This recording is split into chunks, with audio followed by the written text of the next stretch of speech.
Um,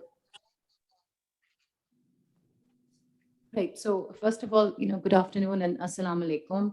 My name is Amina Khan, and I am the director of the Center for Afghanistan, Middle East, and Africa at the Institute of Strategic Studies, Islamabad. Thank you for joining us in this panel discussion on a subject that is of immense importance, as the Director General just pointed out, which is Afghanistan, and more so Qatar's role in Afghanistan, which is in fact the second in a series of conversations the center is having on Afghanistan under its Conversations on the Afghan Peace Process series. Now, the war in Afghanistan, which has spanned nearly 2 decades, appears to be coming to a rather inconclusive end, with the political, security, and economic transition process still in a limbo. Now, with limited gains, Afghanistan is far from being stable, as it continues to be challenged by innumerable problems, and thus it continues to present challenges to the international community and the region at large. Now, perplexed by instability in Afghanistan, there is a growing realization within the overall region that geopolitical dynamics are not what they used to be. There are now new players, multiple actors that have taken center stage with new realities. More so, regional rivalries and differences over and in Afghanistan have also increased. As a result, regional actors have come to the forefront to play a more proactive and prominent role. And one such country is Qatar, which has played a substantial role in Afghanistan. Now, supported by the US, Qatar has risen to the role of a mediator between the Taliban and Kabul, as well as the Taliban and the US, as early as 2011. Now, in 2013, Qatar's efforts resulted in the opening of a political office for the Taliban in Doha to pursue talks between, obviously, the Afghan government and the Taliban. However, hopes for a negotiated settlement were short-lived due to reservations from the Karzai government. As a result, these talks were called off. Now, even though the US and Qatar made several attempts to re-initiate dialogue or the peace process for that matter, they couldn't really achieve much, again, because of reservations from the government in Kabul. Now, the talks, that have now been initiated as a result of the Doha process have achieved somewhat results, and the most important is the US Taliban agreement that was achieved in 2020 February. However, despite the signing of the agreement, there have been a number of hurdles in its actual implementation. While the only aspect of the agreement that has been somewhat fulfilled is the withdrawal of US troops that is meant to be completed in September this year. Other aspects of the agreement, such as the intra-Afghan talks, which are crucial for a negotiated settlement, have yet to achieve any results. Apart from that, we are seeing that the Taliban's military takeover is increasing, and there are hurdles coming from Kabul, as both sides are unwilling to enter into a workable compromise. Also, there are major questions on what kind of a future political setup Afghanistan is going to have. And in all this, of course, regional countries are extremely concerned about the fallout of Afghanistan and the events, particularly countries like Pakistan. So in this backdrop, we at the center have decided to have a series of conversations on Afghanistan and cover major stakeholders. And as I mentioned in the beginning, Qatar is a major stakeholder. So thank you once again for joining us. Before we begin the discussion, I would quickly like to introduce the panelists to you. We're honored today to have with us Dr. Majid Al-Ansari, who is the president of Qatar International Academy for Security Studies. We are also joined by Dr. Marwan Kablan, who is the Director of Policy Analysis at the Arab Center for Research and Policy Studies in Qatar. We also have with us our Afghan speaker, who is Dr. Umar Sadr. He is an assistant professor of political science at the American University based in Afghanistan. And from Pakistan, we have Ambassador Sarfaraz Khanzada, who of course served as Pakistan's ambassador to Qatar. Now, before I begin the discussion, Ambassador, would you like to add a few words more to this, or should we? No, I think you go ahead. All right, great. Okay, so since it's going to be a panel discussion, I'm going to be posing questions to all the panelists, and I would be grateful if you could be brief in your responses so that we have time for more conversation and, of course, questions from the audience. Now, let me begin by asking Dr. Majid Al-Ansari, what is your overall analysis? In a nutshell, could you give us your analysis on Qatar's role in Afghanistan and more so the peace process? Thank you very much. And I'd like to begin by thanking the Center and our fellow panelists for this very important discussion today, which I think is very timely with the current developments happening in Afghanistan. And Pakistan, of course, is a very important partner in the peace process in Afghanistan. It is needed for more discussions of this sort to take place. Just to, in a nutshell, to give you a general view of how this mediation came to be and what its current situation. In 2012, of course, the opening of the Taliban office political office in Doha signaled the beginning of the Qatari role. Of course, this was for many reasons. At the utmost of these reasons was the American request that this should happen as a precursor for an end to the occupation the American occupation of Afghanistan, or presence in Afghanistan. The main reasons why Qatar was chosen as a partner was because both parties, in this case the American and Taliban, found in Qatar a trustworthy partner for many reasons. One main reason on the Taliban side was that Qatar did not participate fully in the alliance in Afghanistan, did not participate in the coalition war efforts in Afghanistan, and therefore could play a more neutral role. And of course, Qatar is a Muslim country. It is known that Qatar has supported many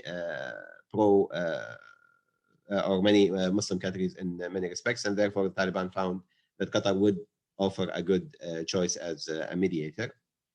And also Qatar is seen as a small state, and a state that doesn't have vested interest in Afghanistan, or is not engulfed in regional rivalries in that part of the world, or is not part even of the Soviet era conflicts of that region, and therefore don't have a certain position that would make it impartial or partial, to one of the parties in this process. Both parties, of course, as I said, welcomed the Qatari mediation, and no other party has received such a position from both sides, and therefore this made the job of Qatar, to use the term very lightly, easier than other parties that wanted to play a role, like Germany or Turkey or any other country that wanted to play some kind of mediation role. Why did Qatar do this? Why did Qatar participate? Well, one thing is this is seen as building a national brand for Qatar since '95, and this exacerbated, of course, by the 2000. Qatar has attempted to create a national brand, or establish a national brand, whereby mediation and political relevance in the region are the main factors. Qatar played mediation roles all around the world, in the region and outside the region, in hopes of accomplishing this.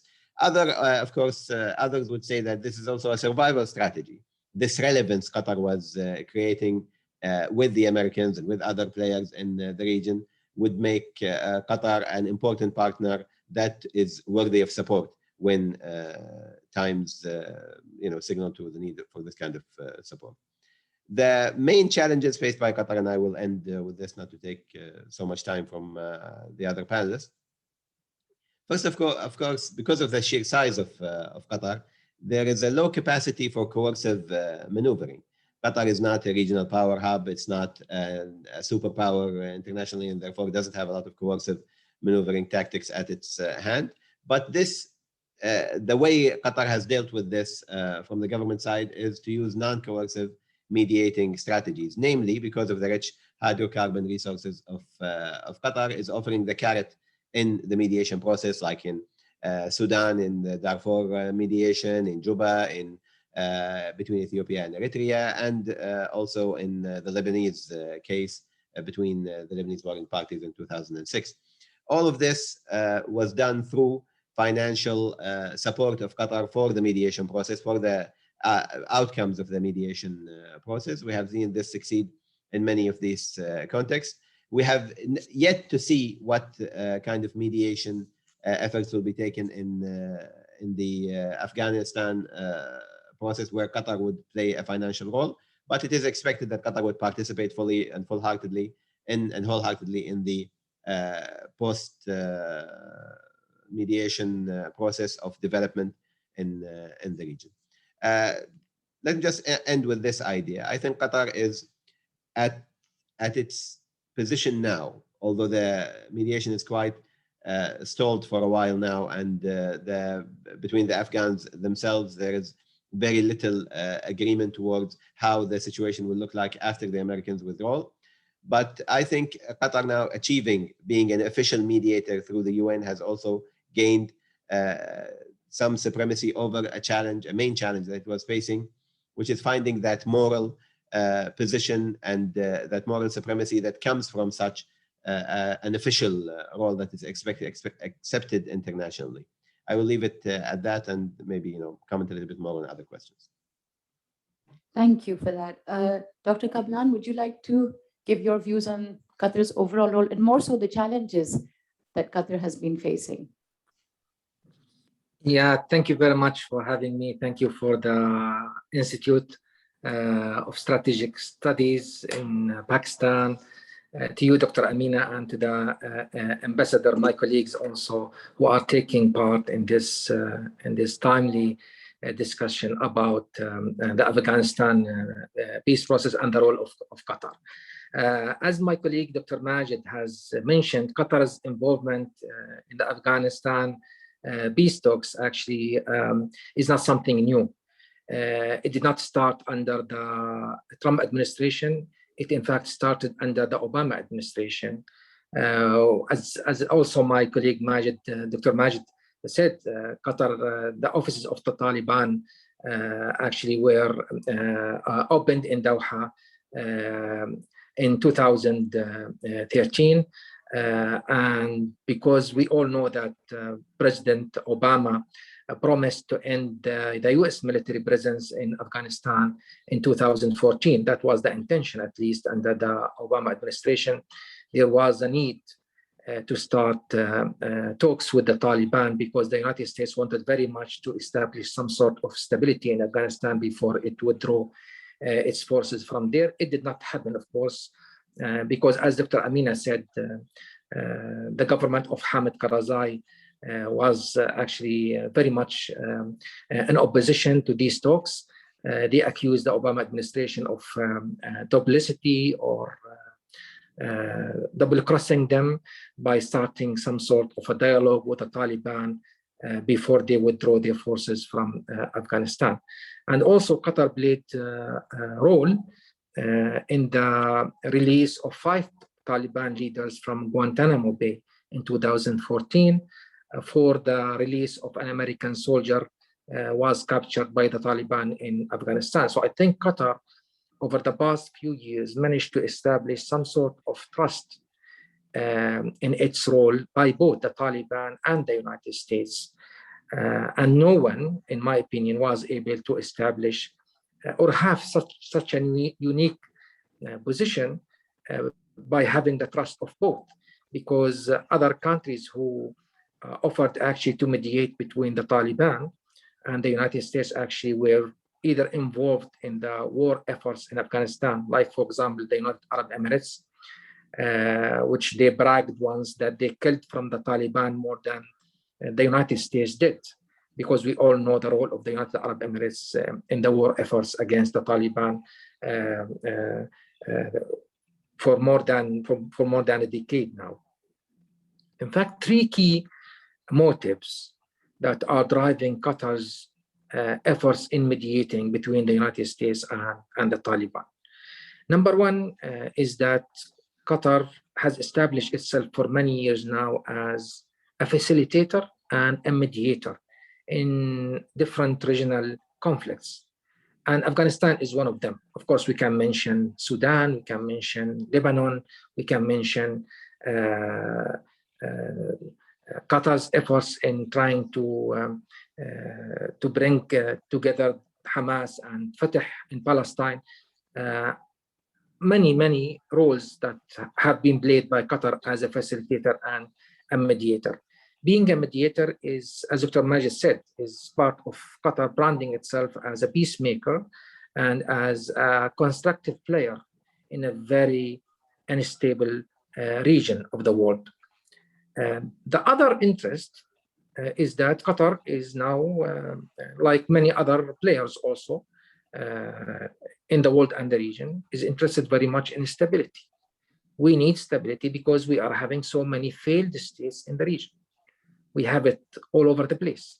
And if you have sound policy, you would actually contribute to establishing stability wherever you can, actually, in a very unstable region. The other issue that, in my opinion, was driving Qatar's role in this peace talks between the Taliban and the United States is that Qatar would like actually to distinguish itself as a country, although small in size, but is having its own independent foreign policy. And this is something that Qatar has trying actually to demonstrate over the past maybe quarter century, that we are having our independent foreign policy, although we are having our strong ties with the United States, with many countries in the region and beyond, but we are having also our own interests. We are having our own independent foreign policy. So these are the issues that are driving Qatar's role concerning the peace talks between the United States and the Taliban. Of course, there are many challenges that Qatar faces in concerning its role in the peace talks between the Taliban and the United States. And number one is that the very complicated situation inside Afghanistan itself, because it's not enough actually to have both the United States and the Taliban to sign that agreement, which actually, which is now implemented by the United States, i.e. withdrawing its forces from Afghanistan. It's also important because it's not the interest of Qatar actually to have the sort of power vacuum in Afghanistan that would also lead to the continuation of, or to the initiation of a civil war in that country, because that would somehow bring other regional players to try to support different parties in this conflict. And that would actually exacerbate the situation in Afghanistan more than it was under the United States influence or presence in that country.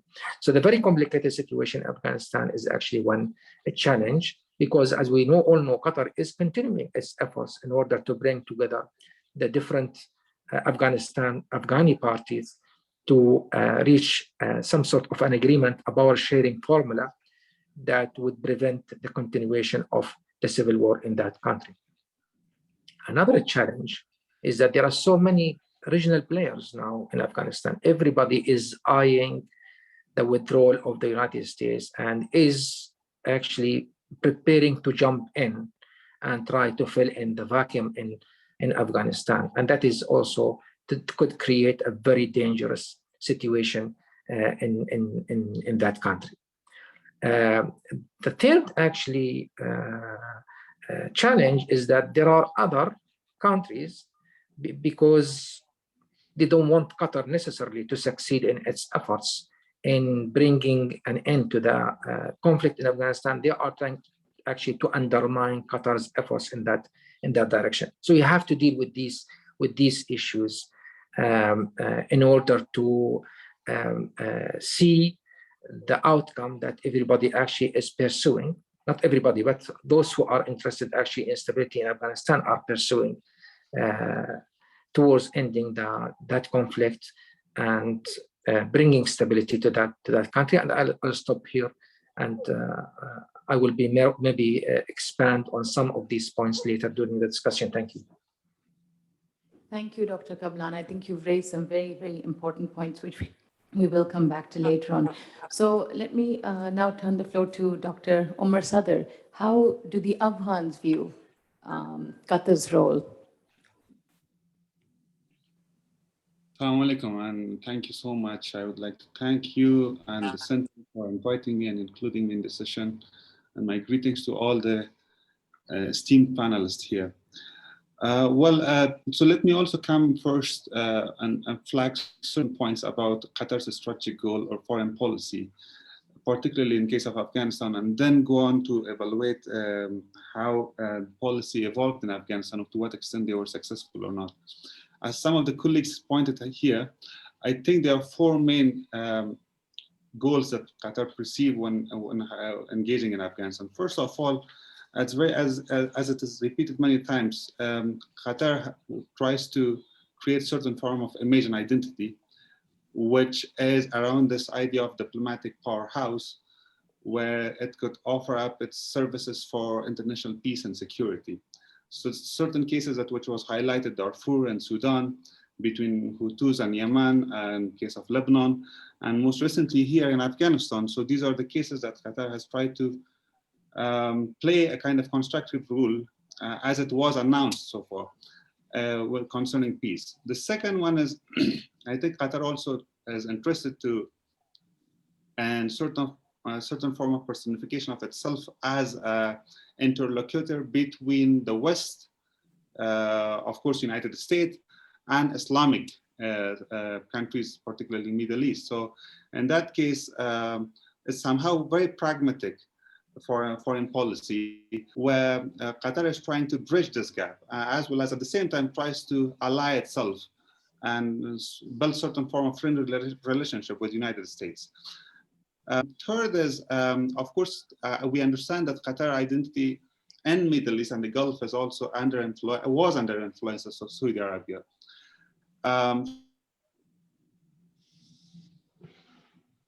To such kind of identity, which existed under the shadow of Saudi Arabia, particularly, for example, Saudi Arabia ideology was shaped by kind of certain form of Wahhabism, but when it comes to Qatar, Qatar endorsed since the 90s a form of Islamic Muslim Brotherhood, and that was highlighted much after 2011 with the Arab Spring, the way Al Jazeera and also Qatar's foreign policy and investments funding endorsed in Egypt, for example, and certain other Northern African countries, Muslim Brotherhood. So that is another effort by Qatar to try to distinguish itself from the big brother in the region with Saudi Arabia.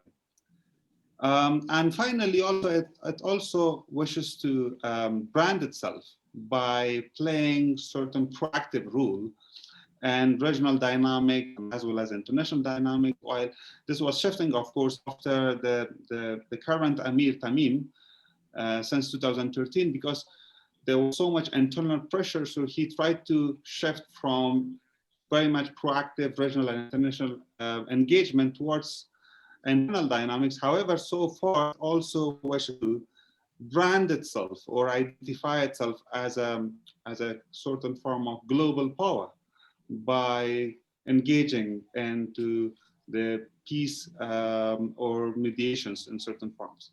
Now, I think there's also a contradiction. Another point, if I make, is that not only in case of Afghanistan, but also in many other conflicts where Qatar engaged itself as a mediator, is that they have tried to bring certain form of contradictions together.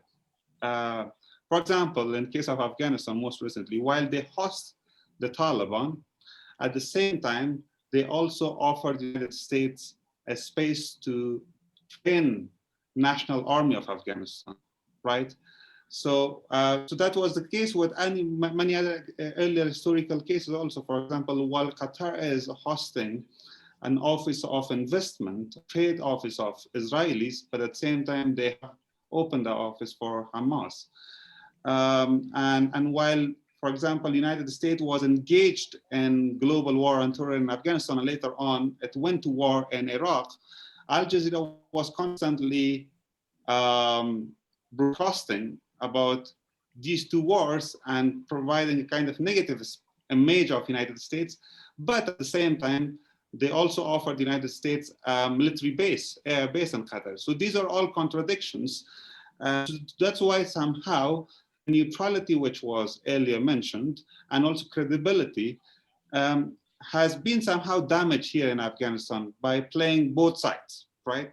How, for example, we, the civilians and citizens in Afghanistan, Qatar, as a neutral player, while they have constantly provided the space for the Taliban with their that extremist ideology, but on the other hand did not somehow perceive well or welcome well the rule of government of Afghanistan, because what you time and again hear from delegates which are coming from Qatar here in Kabul, that there's maximum pressure, both from Americans, but as well as Qataris, on the delegation of Afghanistan, Kabul, rather than the Taliban. So the question is that government of not willing to engage positively in the process, while the Taliban has not been pressurized for the same.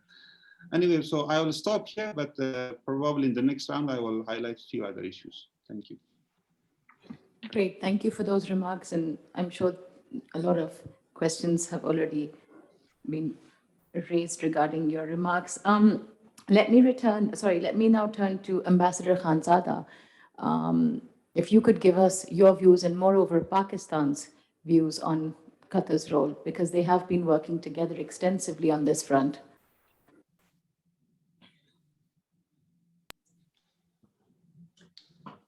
Bismillahir Rahmanir Rahim. Assalamu alaikum and good afternoon. Thank you very much, first of all, for inviting me in this important panel discussion.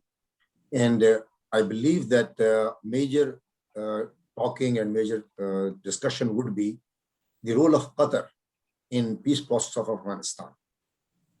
However, I'll touch upon a few things of Pakistan also, as being the ambassador of Pakistan in Qatar. Most of the points have been covered by I would say Dr. Majid, by Sadr Umar, and also by Dr. Marwan. By saying that the major role of Qatar, why the Qatar has been chosen being a mediator, as it has already mediated between the many of the countries like Sudan, like in Dubai, Algeria, like Lebanon. But here, the choosing of Qatar was also other reasons, which I'm going to give 2 or 3 and then take a part in discussion.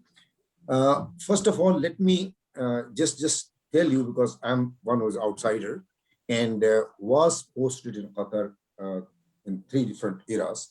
And I've seen 3 eras of the Qatar administration, from Sheikh Khalifa bin Hamad Al Thani, Rahimullah, and then Father Amir, and then is the grandson, present Sheikh Tamim, who is now doing the administration. So the foreign policy of Qatar has been evolving around the time and different 3 eras, as of all other countries and as an institution and others too. I just happen to be fortunate to call myself that I was in Qatar in 1987 to 91, the Gulf War, and then more important from 11 to 13, when the Taliban office was opened and the talks were started. That was the period when I was ambassador there, and then stayed from 15 to 2021 as a private citizen and observe all these things very closely, being in the same part of the hierarchy. I would say that, first of all, seeing all that, why Qatar has been chosen, what is the Qatar's policy, and Qatar has been mediator, I would say that there are 3, 4, 5 things which are very major things which determines the foreign policy of Qatar. To my extent, to my view, first of all is the wealth, the LNG, which Dr. Majid has also touched that they are also, in support of themselves. They are financially very, very independent. So that's one thing where the LNG comes in, and wealth gives the power, such as to process against all the other countries of Bahrain, Kuwait, or Oman. So Qatar, though is a small country, but it has a financial power to support these things. And with this financial power, they've also negotiated the Darfur and then Dubai and Lebanon. Second thing I would say, which is more important, which determines or which gives the support in formulating of the foreign policy of Qatar from time to time, that is Al Jazeera, which has also been touched by Dr. Umar and also by Mr. Marwan, that Al Jazeera is the one which gives the popularity to Qatar. In this thing, they're saying that, and it's a pro-Palestine instance, and they have taken all the time, which has made this popular in the world. Secondly, Al Jazeera is the television which was initially only in Arabic. It has also succeeded in making the announcement in English, which has the audience of the Arabic in the Middle East and also audience in the Europe and North America. And majority of the things which were heard by the world was in Arabic, was not understood by the Western powers or the Western analysis or the Western think tanks. Now it has become easier for them to negotiate, to find out time and sit and make discussions and give opinions for which the policies has been formulated. So this is something role of Al Jazeera, which has also determined Qatar being the partner in that. The third and very important, which has been touched by Dr. Majid, that and also Dr. Safdar, that please see that the Qatar is neither the part of Asia, nor Europe, nor Africa. It is part of a GCC, Gulf Cooperation Council, or Gulf countries, which are 6 countries. In those 6 countries, it doesn't have any neighborhood with Afghanistan or anything to do with the war. They're, as very specifically said, that they don't have any power, or they don't have any quest to fight a military war with Afghanistan. That's also one of the reasons that Qatar has been chosen as a neutral partner. But understand that America's largest military base, which Dr. Safdar has said, there's also contradiction, largest military base is in Qatar, outside USA, which is from where the Americans have been very supportive in their war towards Afghanistan, especially after 9/11, and they are maintaining the biggest base there. So that also affects, and that also makes it necessary for Americans to include Qatar into their all negotiations or in partnership, whichever is going to happen in Afghanistan, because this is the place which was, at least, if not directly, because they also have soldiers in Afghanistan, but it was a base from where the soldiers were supported and were supplied for their fighting or for the weapons, etc. That is also one of the major points.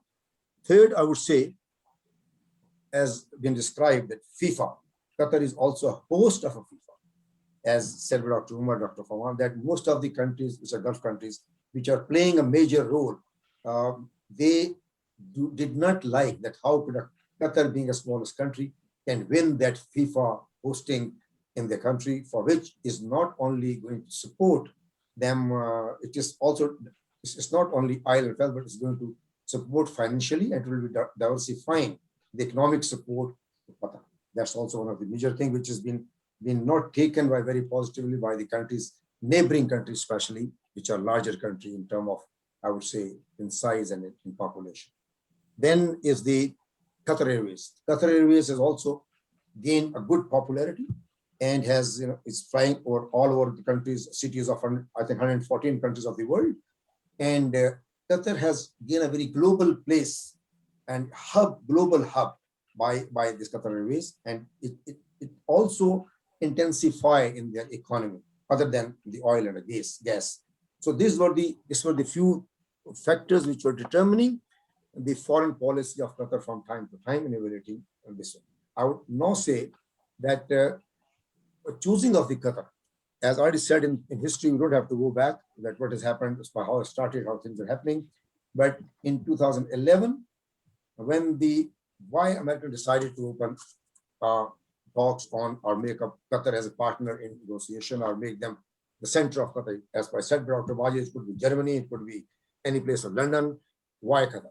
Because after 2011, Obama made an announcement that they would like to withdraw from Afghanistan, where they have 100,000 troops.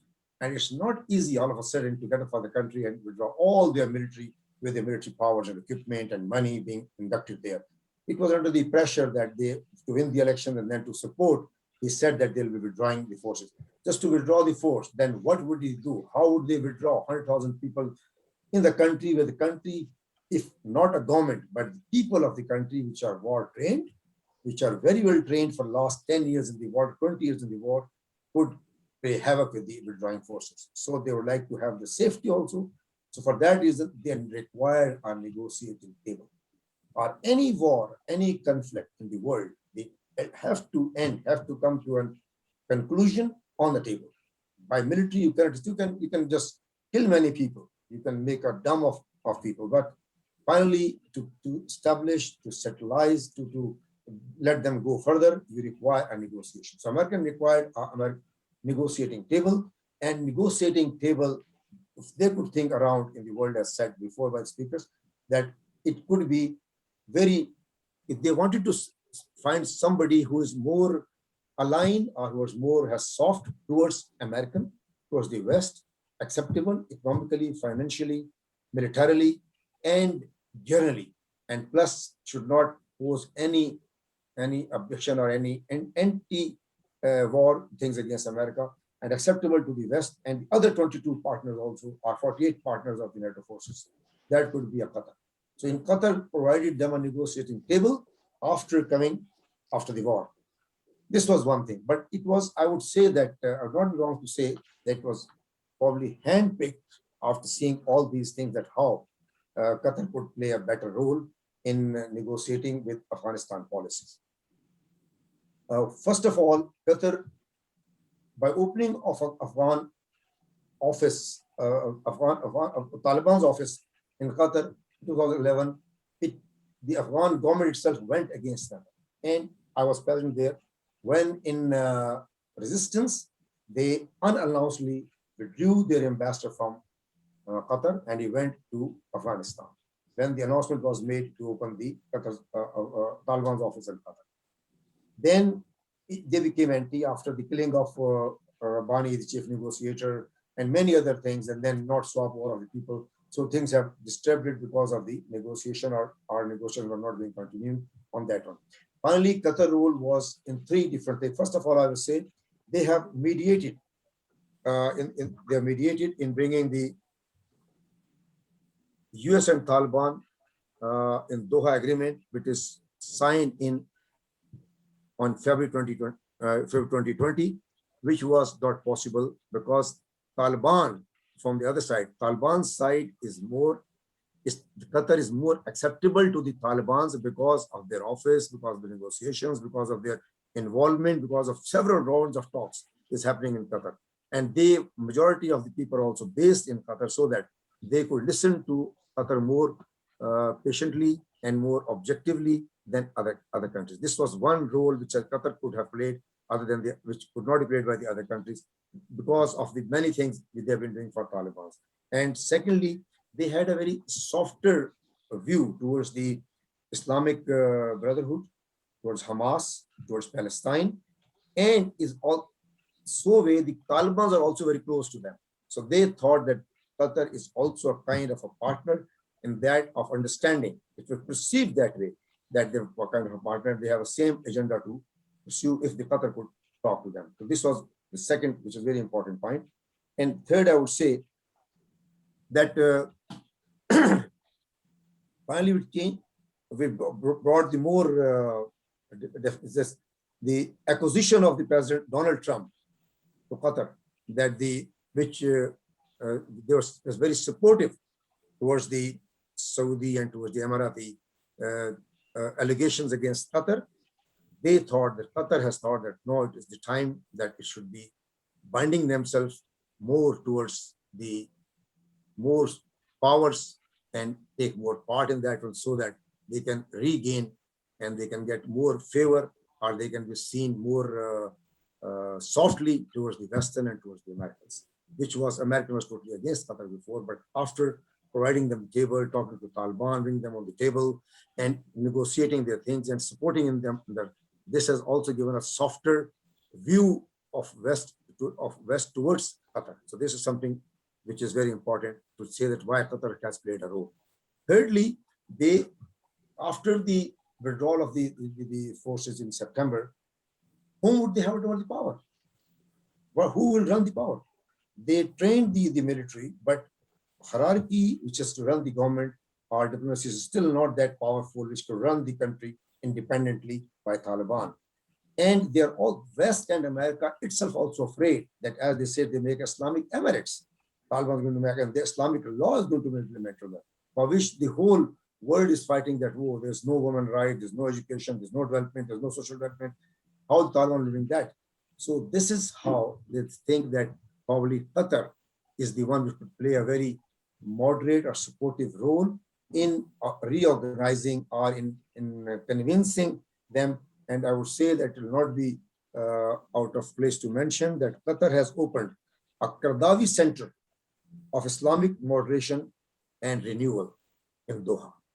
The sole purpose of which is to moderate and to become the pioneer on opening that view, they say themselves they are the binders between the Taliban and Qatar, which is believed is not to as strong as they were. They to pursue the Islamic law not as strong as they were thinking. Probably it will tend down, and they will soften those Islamic views and bring them to acceptable conditions of Europe and America. That is why the major role of Qatar will be played in this one. As far as Pakistan is concerned, though, if you say negotiating parties and party says the USA, it's the Afghan government, which has been picked by the Americans themselves. It's the Taliban.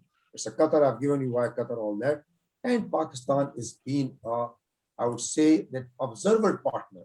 But Pakistan has been made to participate in all the negotiations and in all the talks that's happening in Doha, Qatar. We have a special envoy, which is envoy of Prime Minister of Pakistan, who is party to the discussion. He goes there and he sends a report.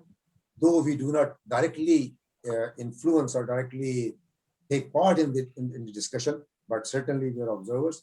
And I believe the Qatar considers Pakistan in one of the very pro partner and very partner who looks after the interest of Qatar, do support and do listen to the Pakistan's suggestions. Here I am, and then we will talk more on the discussions. Thank you very much. Thank you. So, Dr. Ansari, the situation in Afghanistan appears to be somewhat of a litmus test for the Qataris, particularly their role as a mediator or facilitator. How hopeful are you of a possible breakthrough, in the negotiations between the two parties, that is the Taliban and the government of Ashraf Ghani? Well, to be honest, I think we have to take a bit of a step back to understand what is the mediation process, how did it start between the Afghans themselves. It's very important to highlight that the main problem that needed to be addressed when it came to the mediation was, or the main conflict was between the United States and the Taliban. And of course, the Afghan mediation would always be a necessary step to any resolution in Afghanistan. The thing is, to react to what Dr. Sadr was saying, it would have been inconceivable if Qatar would have cut all ties with Taliban during this mediation. Who would we mediate? What would the mediation be about? There is no mediation between the Afghan government and the United States for the withdrawal, and there are no other parties to mediate between. There had to be some presence of Taliban anywhere in the world for Qatar to be able to act as a mediator. And obviously, at the behest of the Americans at the time, the Qatari government approved establishing a Taliban office here in order to be a base for these mediations. And that, of course, went through a lot of difficulties. You have to remember that the Taliban actually closed the office once in its history because of the conflict with the Qatari government over raising the flag of Taliban in the center. Therefore, I would also say that it is a bit superficial to say that Qatar is applying more pressure on one party than the other party. I think all parties have been dealt with to the utmost extent the same way. But the problem, of course, is that since the opening of the Taliban office in Qatar, the Afghan government at the time refused to enter into any kind of dialogue with the Qataris. And for a long time, and because also of some effects of other countries which we know in Afghanistan, there was a lot of pushback against the Qatari role from the Afghan government from the get-go. And this made the Qataris more in contact with the Taliban and with the Americans on this mediation. The other thing is that from the American perspective, they were the dominant force in this mediation process. They were the dominant party. And therefore, there was a lot of catering to what they needed. And unless they agreed to the mediation process itself, it would be basically useless. The mediation process was for the withdrawal and how the withdrawal would take place in Afghanistan. During the Trump administration, what happened is that the Trump administration sidelined the Afghan government for a while during this mediation completely. The Qatari role as a mediator between the Americans and Taliban at the time did not include a role with the Afghani governments. And although it didn't include that role, the Qatari government at the time made a lot of attempts to re-establish connections with the Afghan government. The problem is at the time, with the election of Ashraf Ghani and the contested result of the elections and the power sharing agreement, there was also a problem from the Afghan government side. Who are we talking to? Who represent the Afghanis? And that's actually a question that is still, up to this point, very questionable about the Afghan government side. Qatar has attempted to include the Afghani civil society entities in the Bagwash conferences, in the track to diplomacy. But when it comes to the government itself, even the mediation team that is now in Qatar, actually it's now in China, but it has been dispatched to Qatar. Even that team has been facing problems during the negotiations because they don't have 100% ability to take decisions on the spot, and they have to get back to the central government and to have their own mediation with their government for the discussion. So I think from the Afghani side, there are a lot of questions that need to be answered, and who is the representative of that government, what that government wants from these mediations, and to settle the differences between the Afghani government elements themselves before coming to the point. Sadly, on the other side, on the Taliban side, there is a very structured response to the mediation. It's a very clear hierarchy because of the type of organization they have. And therefore, it was easier for them to put their demands on the table. And I think this is the frustration from the Afghan government side over the mediation, is because the Afghan government side is the one that came in without a clear, structured and joint view on what they want from the mediations, while the other side was very clear on it. This is not the mistake of the Afghanis themselves, of course, the Afghan government itself. This is the type of mediation between a governmental and a democratically elected governmental entity would certainly not come in the same coherent method as an authoritarian, system of the Taliban. But this also has affected the mediation in many respects. And I think unless we have a very strong leadership from the Afghani government side and an inclusive process within the Afghanis themselves to represent themselves in these mediations, it will be very difficult to reach a conclusion where the Afghani government would be happy with the result. I think at the moment where we stand now, I'm quite hopeful that there is acceptance from the Taliban side to talk about the overarching issues and the issues of contestation that previously they were not open to talk about.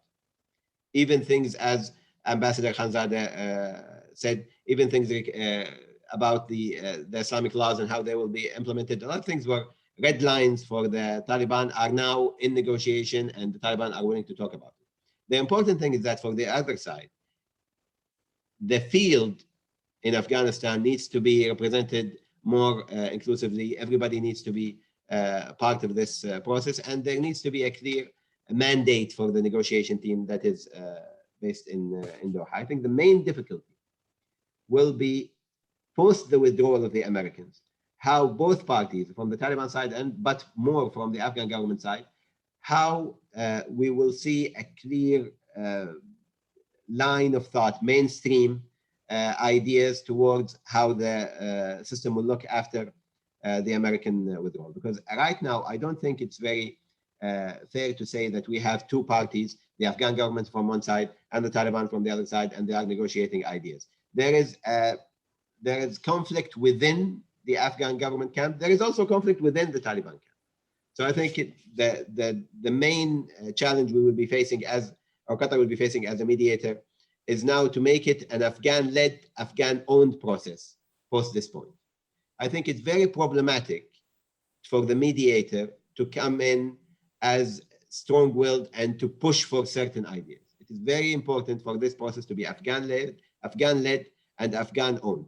It is very important for civil society to be part of this, for a diversity and inclusion and openness in the discussions, and to have more track 2 initiatives to make sure that civil society in Afghanistan, the tribal groups, the NGOs, the academics of Afghanistan to be part of this process, to come up with the solutions to the problems they are facing at the moment. I'd like to draw your attention also to the Intra-Afghan Dialogue that took place in 2019. This kind of process needs to continue. The Intra-Afghan Dialogue that is not part of the direct mediation between Taliban and the Afghani government, it needs to continue to create a more popular support for the results of this mediation, and to also give a mandate to the government, a better mandate to the government to negotiate on their behalf and to make them more inclusive in the process. I think also the challenge that we are facing right now is that with the gains Taliban is making on the ground, it is very questionable whether both parties are representing equal sides of the equation. If Taliban is allowed to take more land and the Afghan government is unable to withstand these attacks from Taliban, there might be a situation similar to what's happening in Yemen, where the legitimate government in Yemen is not in control of a lot of land for it to have a negotiating power in the mediation process.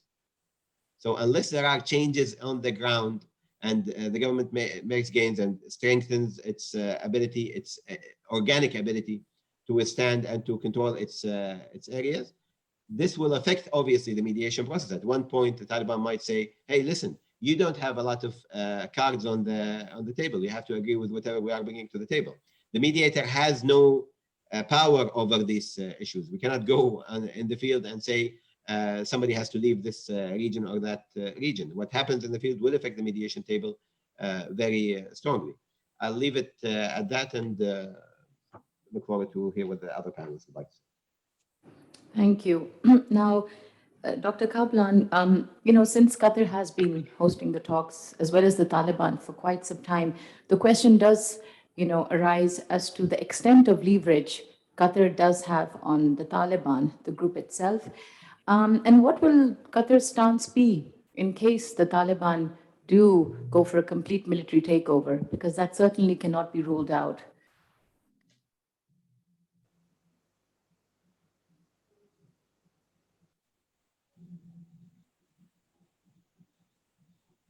Okay. Thank you very much. I think at the end of the day, as you said, Dr. Amina, and as my colleague also, Dr. Majid, said, the balance of power on the ground might have the final say.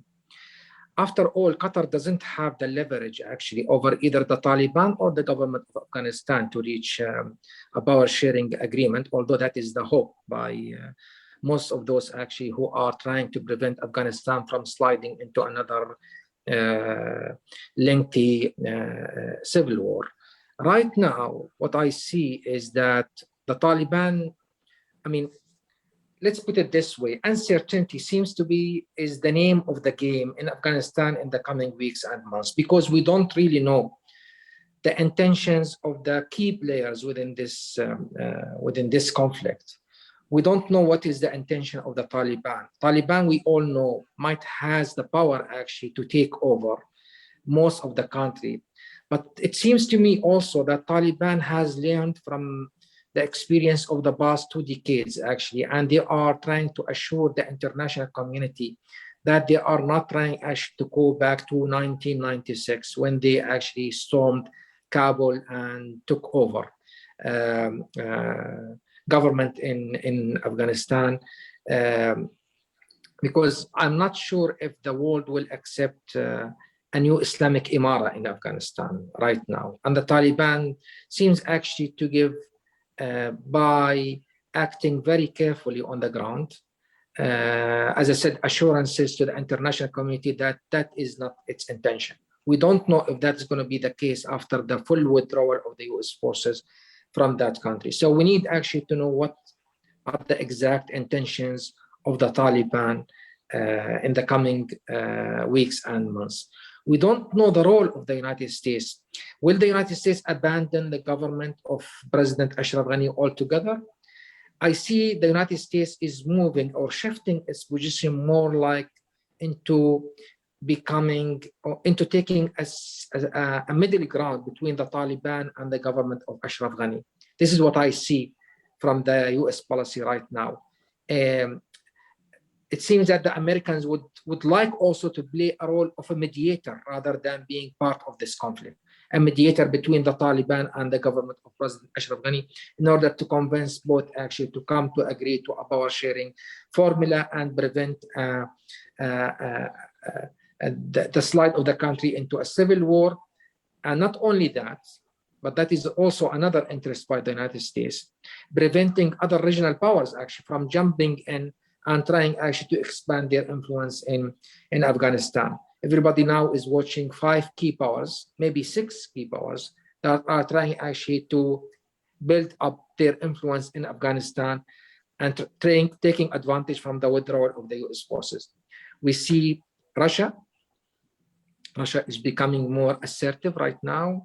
They said that they will be trying to protect the borders between other countries like Tajikistan and Afghanistan following the takeover by Taliban of the border crossing.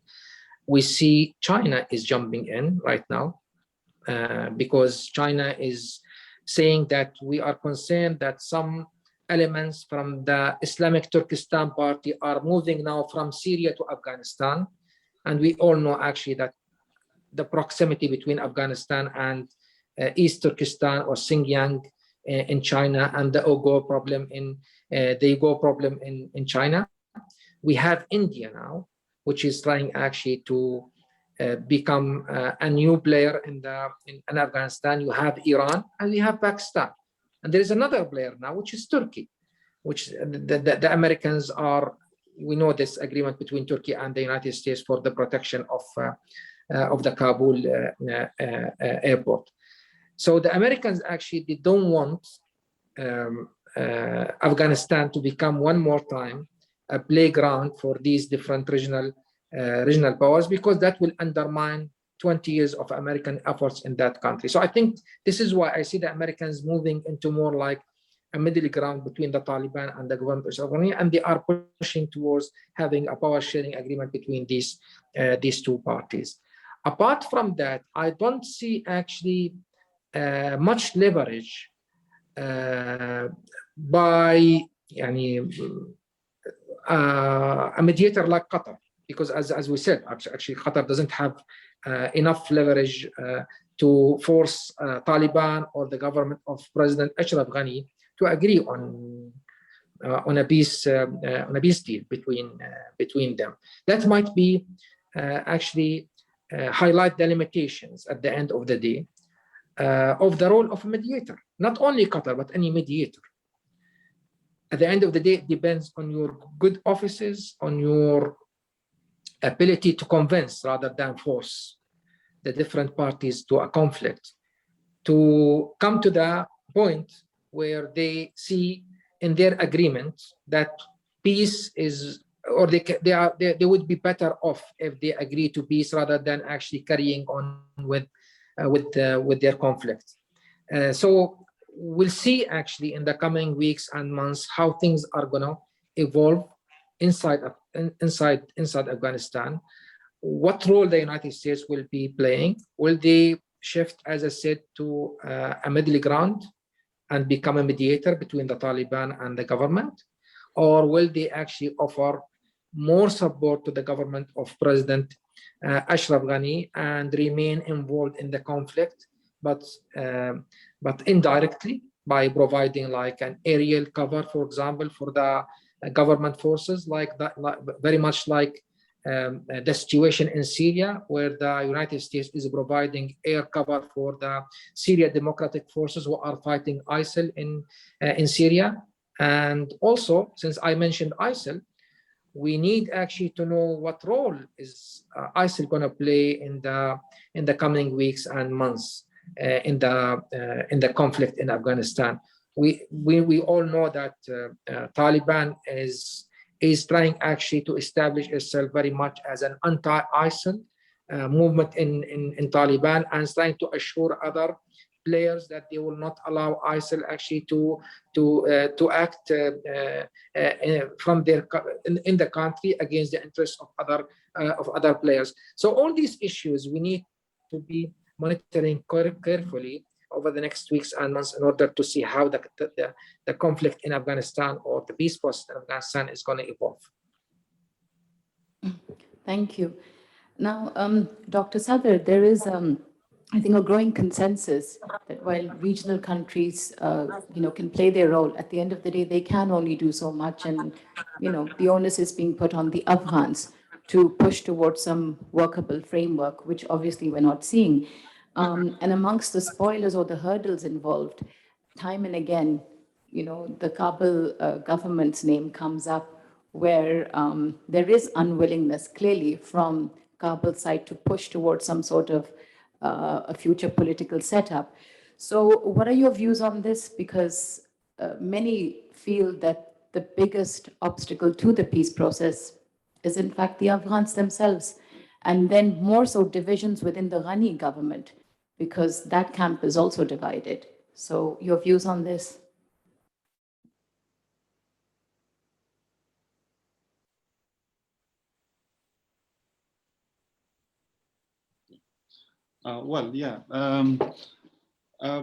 We know that Afghanistan's conflict is quite complicated. It has a national layer, domestic dynamics are there, but at the same time, in the last 20 years, if you just consider this last phase of the conflict, the way conflict has been shaped, where the parties were located, where they had sanctuaries, where they were supported ideologically, or for example, they were also given legitimacy. These are all important. Now, time and again, government of Afghanistan has been blamed for lack of will, first of all. Second of all, lack of ability.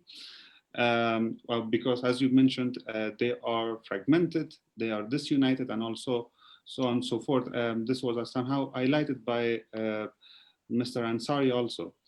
Now, we understand that government of Afghanistan came from a fraudulent election. It had very less turnout of votes compared to its previous 4 elections.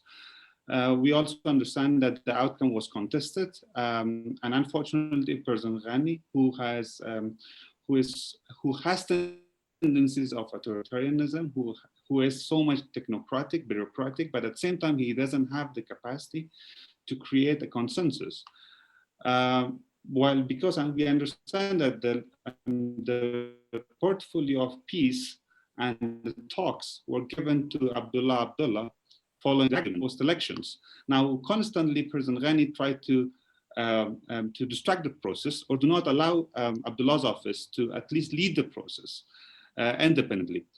Now, all of that stayed. However, we should also not neglect to what extent Taliban had the will and the capacity and also readiness to come forward and sit on the table. For example, let me highlight the very recent negotiations talk, which was mediated by Qatar and Abdullah, Atan Noor, and many others talked directly with Mullah Brother and the team. Now, Taliban, since the beginning, they constantly say just one sentence. We want peace, but based on Sharia. We want government based on Sharia. We want XYZ, but based on Sharia. Everything is accompanied with a very unknown phrase based on Sharia. So when we ask, okay, how can we agree on certain mechanisms? Step 1, step 2, and the next, right? Taliban are not willing to talk. And very recently, so for example, they were asked that if they are asking for an Islamic Sharia-based government, what do they mean? Can they give an example? And I think Abdullah directly asked whether Qatar, where they are now hosted, is an Islamic state. They said, no, it's not. How about Saudi Arabia? It was an Islamic state, but now they have deviated themselves, right? So now if they do not agree on even on a roadmap, on a mechanism to start somewhere in the state, they are constantly emphasizing on taking certain concessions, asymmetric concessions, release our 5,000 prisoners, and now they demand for release of 7,000 prisoners, plus the blacklist.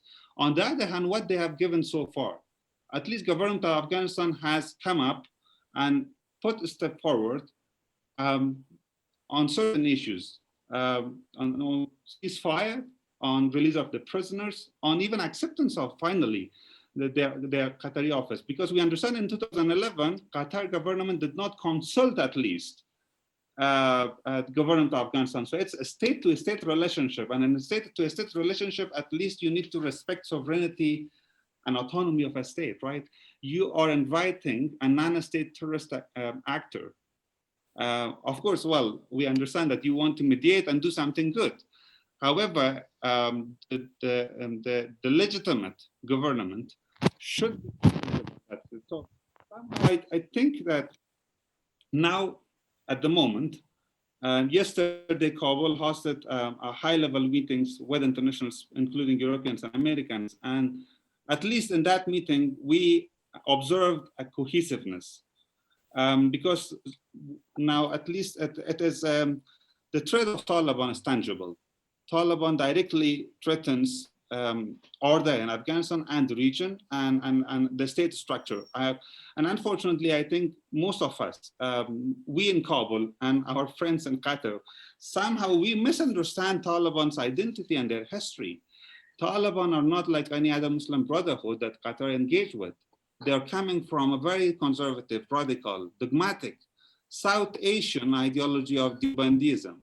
So Deobandi ideology is quite different from Muslim Brotherhood of Egyptians that agreed on at least on elections and a democratic, fair procedure of electing the leadership and top and the government. Taliban nowhere so far, nowhere, at least they have said, well, if nothing else, we agree that elections will determine the future leadership of the country.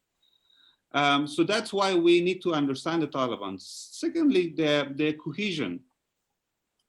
We know that there's division between moderate Taliban, those who are much more willingness for compromise, and those who are on the battle here, they are thinking much more ideologically, they're strict there. They have not changed at all when it comes to, for example, basic liberties, basic equality, rule of women and public sphere and government. So you might have certain understanding while meeting some of their leaders who are living in a very lavish kind of hotels there, but those who are on the ground, they cannot tolerate very simple things. So I think we should not have a miscalculation that Taliban has changed and now they will be willing to establish a very modern, at least if not very democratic, but at least the Middle Eastern model of governance. So that's a mistake, I think. And instead of, I understand that Kabul might have certain problems, but at least Kabul is there to communicate with you. And you have certain leverages on Kabul because it's an state and you have international allies like United States to put pressure on them to give concessions. But so far, even Qatar was not able to use its leverage to make Taliban to come and have meaningful and substantial talks. I think Marwan and Majid, they are very well aware about how Taliban has cheated all of us in the last 2 years, that we will talk, and we will talk, but nothing so far substantial. At least they should come up with saying that, okay, few steps that we can initiate the process, that then we can blame the government of Afghanistan that, well, here is the roadmap from Taliban. It is you people that you are not willing to come up with their plan. Anyway, I will stop here. Thank you. So, Ambassador Khanzada, there has been immense talk about the so-called transformation or evolution of the Afghan Taliban. And of course, the proof of the pudding is in the eating. We have yet to see them come into a full-fledged government structure and to see whether they have actually changed their policies. But have we misunderstood the Taliban's identity? Is a question I want to put to you because Pakistan has extensively been engaging with the group, pushing them towards some sort of a reconciliation process, which hasn't really achieved much. Your views?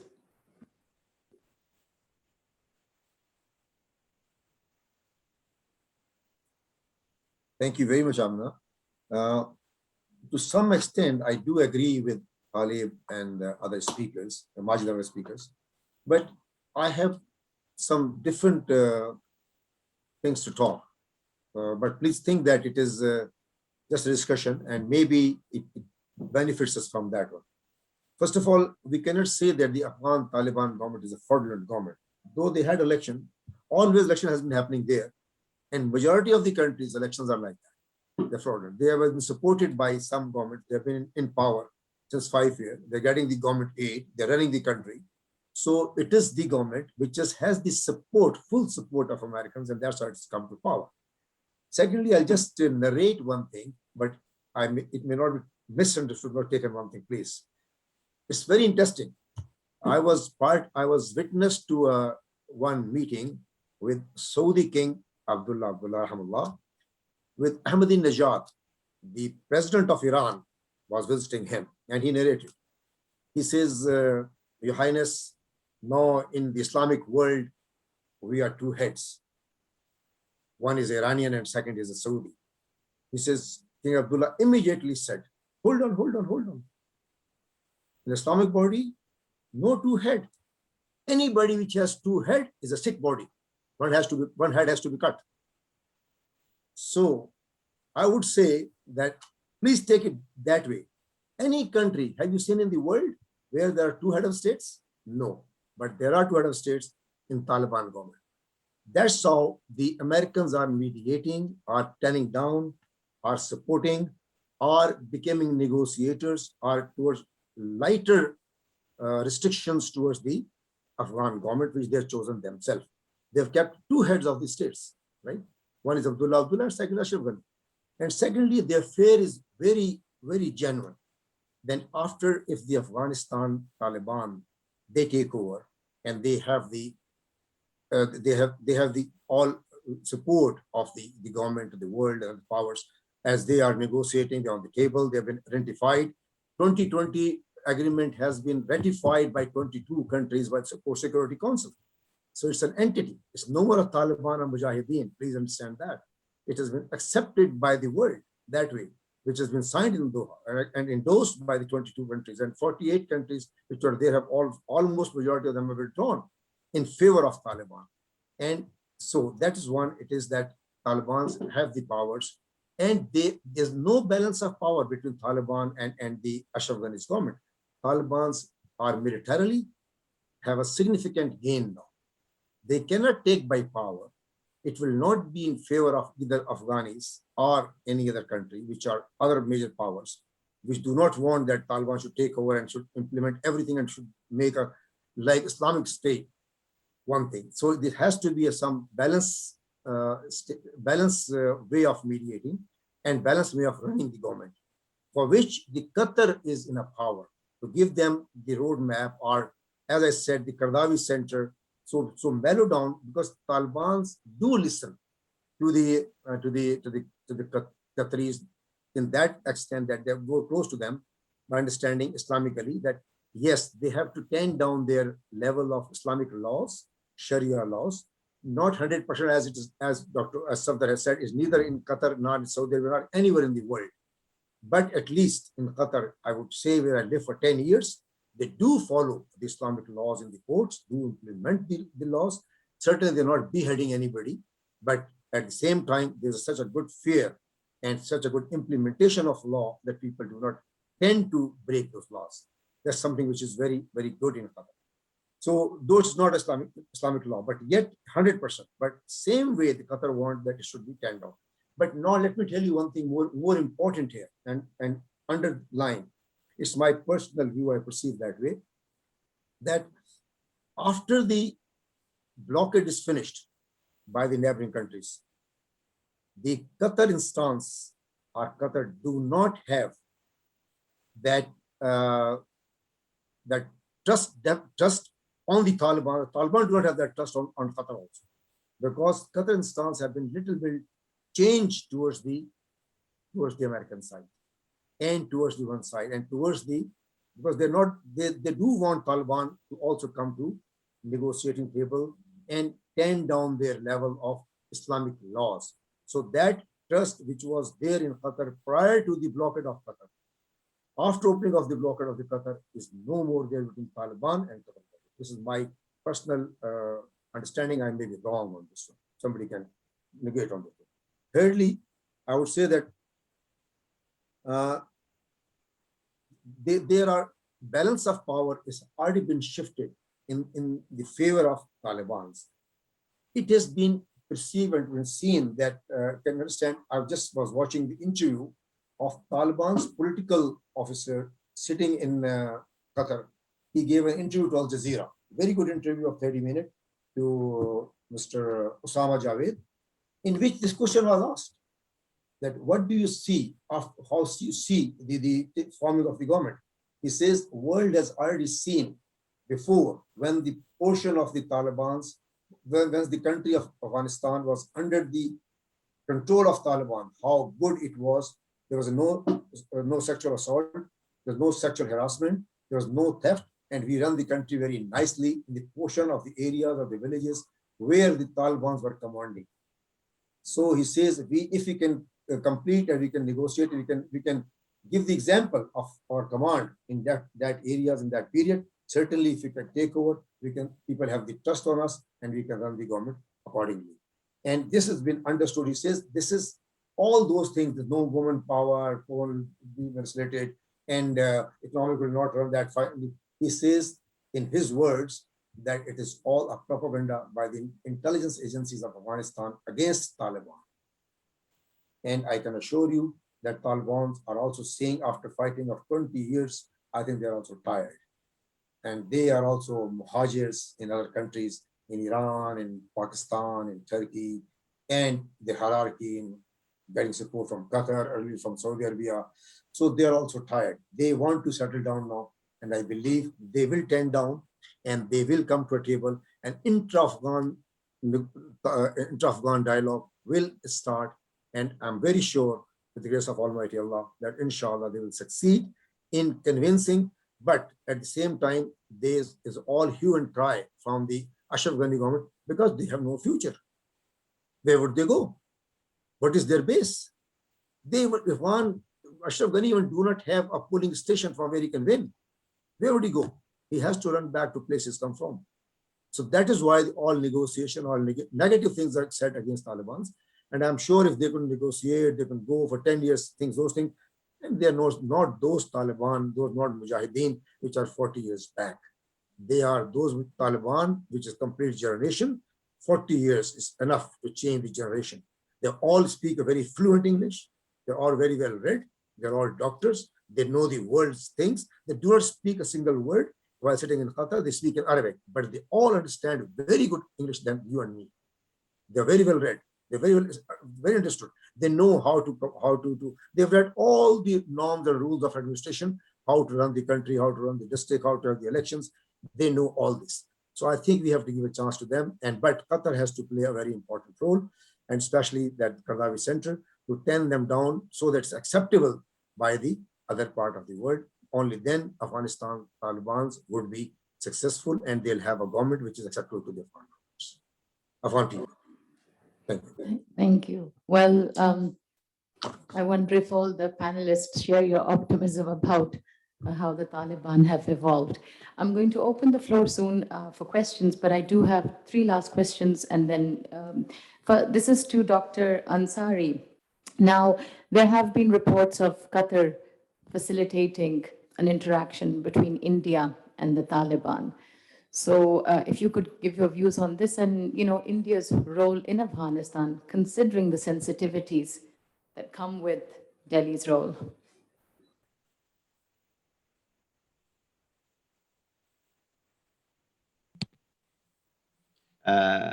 Well, to start with, I'm not privy to any information on that issue. What I would comment on is that there was a segmentation or a compartmentalization of this mediation process from the Qatari perspective, whereby we solve one problem at a time. And that was the term used at the time, that we need to solve one conflict at a time. And as it is perceived now that the conflict, quote unquote, between Taliban and the Americans has been resolved, now it's time for Afghan from one side, but also the regional players to start playing a role, Tajikistan, Pakistan, India, Pakistan, all the others.